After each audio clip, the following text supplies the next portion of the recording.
Good day, grade 11s. Hope you're doing very well. So today we're looking at specific properties of parabolas. We're going to look at the minimum and the maximum. We're going to look at the axis of symmetry and also the domain and range. And then afterwards do a few calculations with parabolas. Okay, so first of all, let's talk about the domain and range. And I'm going to draw two parabolas.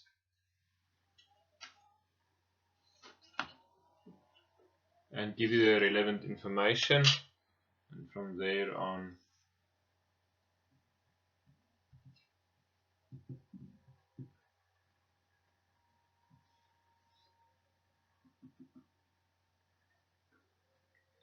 let's say this is -3, 8.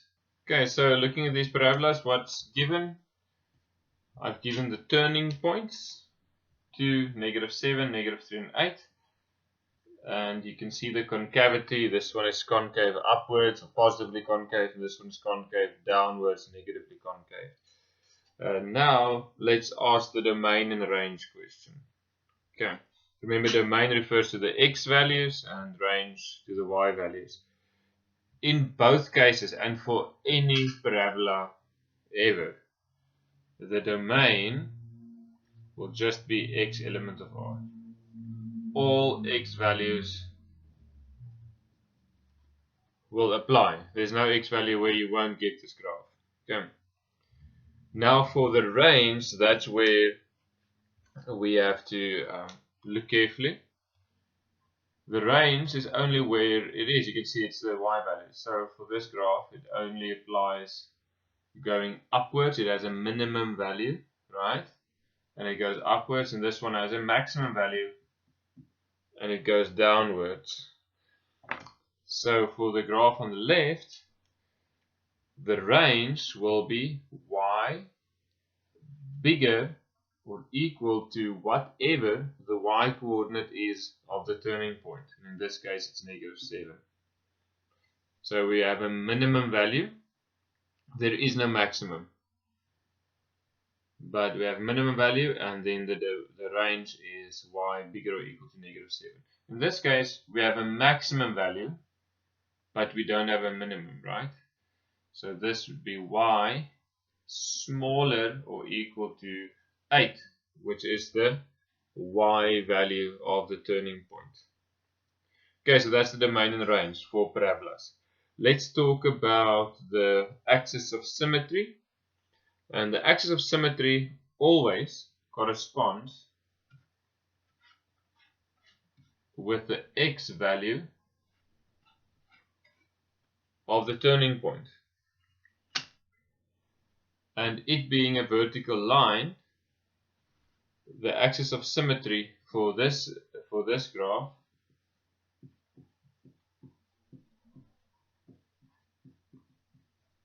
will be x equal to 2. So whatever the x value is of the turning point, that is the axis of symmetry. Over here with the second one, it will be -3. So in this case, x equals to -3. That is the axis of symmetry for that graph. Now I would like to do a few examples. And these calculations are going to be, the graph is given, and now you need to get the formula. All the previous calculations was where you had the formula and you had to draw the graph, right? But in this case, it's going to be the other way around. So the very first one, and I'm taking this from exercise 8, number 1a, they give you a parabola, and they give you the turning point as 2, 18, and they give you one other coordinate.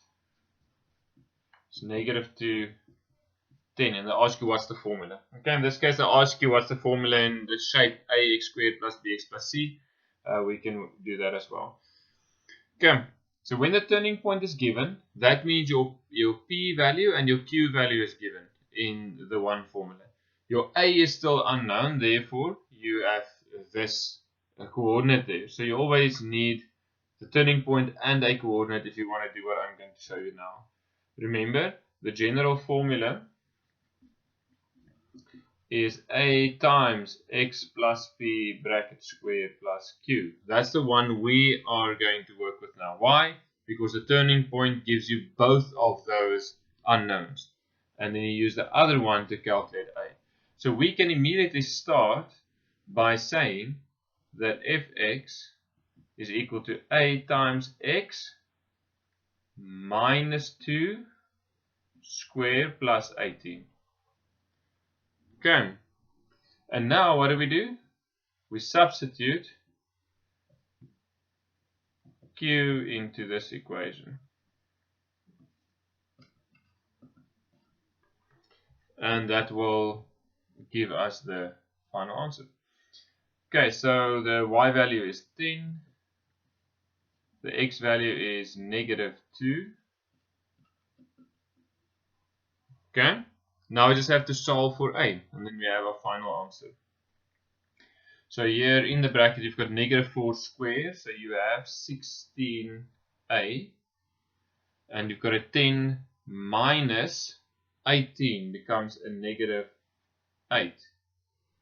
So a is negative a half, and it has to be a negative if you look at the shape of the graph, right? Therefore fx is equal to negative a half bracket x minus 2 squared plus 18. Now we're not done yet, because they asked us to give the equation in the form ax squared plus bx plus c. So now we're just going to multiply and write down the correct answers. So in this case it will just be negative a half bracket x squared minus 4x plus 4 plus 18. So final answer will be minus a half x squared plus 2x. This negative half times 4 becomes minus 2. Minus 2 plus 18 is plus 16, and that's the final answer. Let's look at the next equation, or the next question. That's a graph given.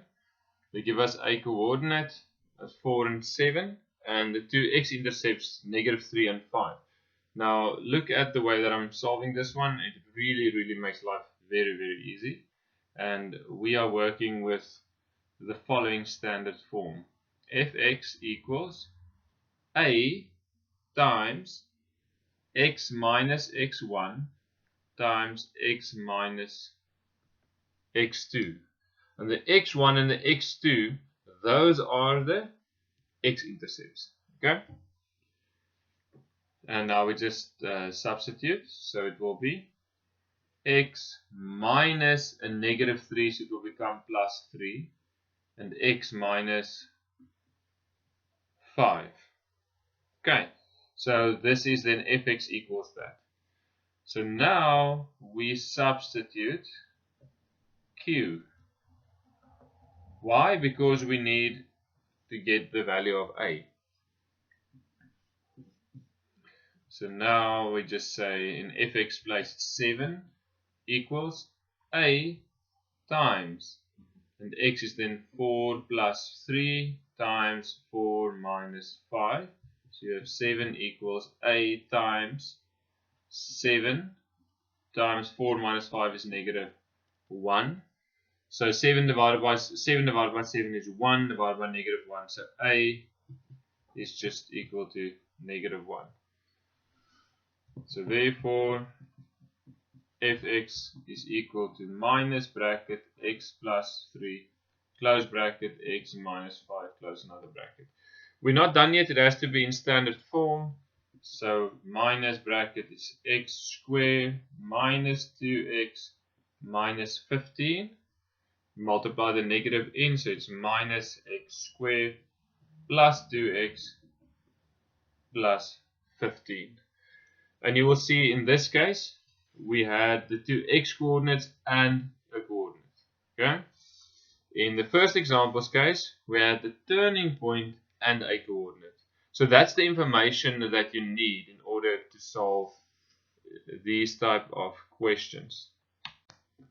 The next example I'm going to show you is one where information might be a little bit hidden. Okay, so this is our question, so it goes through the origin. The turning point over here is 3, -8. Okay, and now the question asks, what's the formula for this parabola? And put it in the form ax squared plus bx plus c. Now, with the previous example where we had a turning point, you knew that you only need one other coordinate. And now you might be stumped because now like, oh my goodness, where's the other coordinate, right? But you have to notice is that the other coordinate is given. We have that coordinate. It's the origin, 0, 0, right? So therefore, we start off by using this standard form. And we substitute what we have. So it's x minus 3 squared. Sorry, that's minus 8. And now we just need to substitute our coordinate in. So now you say substitute 0, 0. And then we solve. So 0 equals a times 0 minus 3 squared minus 8. And you will see that this -3 becomes a 9. So it's 9a. With a 0, the -8 goes across, it becomes a +8. So 0 plus 8 is 8. So a is equal to 8 over 9. Therefore, fx is equal to 8 over 9 bracket x minus 3 squared minus 8. Okay, they did ask us to put it in the other format, so we will just continue on the right hand side. So fx equals 8 over 9 times x squared minus 6x plus 9 bracket minus 8. So we multiply that in, it becomes 8 over 9x squared. And then the 6 over 9, it becomes 2 over 3, right? So it's 16 over 3 x. And this 8 over 9 times 9 is just 8. So it's plus 8 minus 8. And this is crucial to notice that. It becomes a 0, right? So this is then 8 over 9 x squared minus 16 over 3 x. And you know this is correct because one of our intercepts is 0, right? So if you had to factorize this, you take out an x, so it would be x times bracket 8 over 9 x minus 16 over 3. So then you can calculate the other intercept right there, which they didn't ask for, so we're not going to do this.